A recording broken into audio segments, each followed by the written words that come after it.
J'espère que c'est une exposition joyeuse, et parce que j'aime beaucoup les chevaux, et Hermès aussi aime beaucoup les chevaux.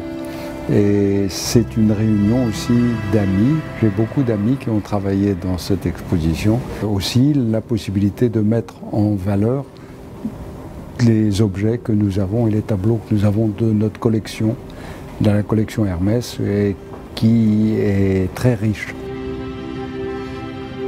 Le cheval est peut-être une découverte, une conquête extraordinaire pour l'homme. Et on parle de la conquête sur la Lune, mais la conquête du cheval a été capitale. Naturellement, ce cheval, il a porté avec lui, et en dressant un cheval, l'homme se dresse un peu lui-même. Elle n'aurait pu se faire sans le cheval. Et c'est un couple extraordinaire.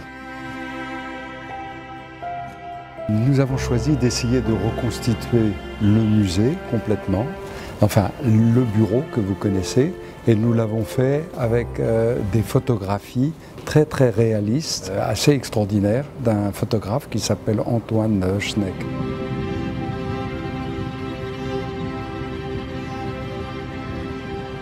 Ça m'intéresse parce que c'est qui représente tous les cavaliers dont j'ai entendu parler ou que j'ai connus. La mère de mes enfants, il y a mon père à cheval, il y a mes enfants, il y a tous mes amis qui montaient à cheval. Si vous montez à cheval, si un jour je vous vois à cheval, je pourrais vous dessiner à cheval la façon dont vous montez à cheval. Et le cheval a toujours fait rêver.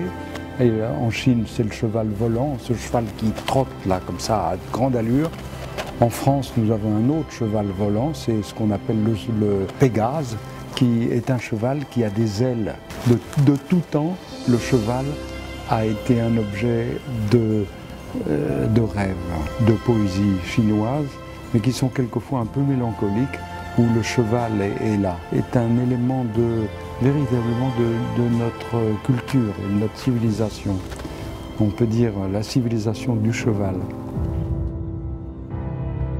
Alors là, la raison, c'est parce que Chen est un ami et il a une carrière très importante en France. Il est très connu, en particulier comme dessinateur.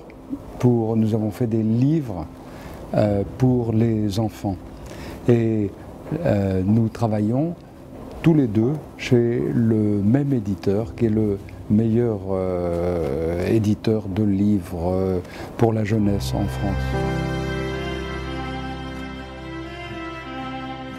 Un cheval dans Paris.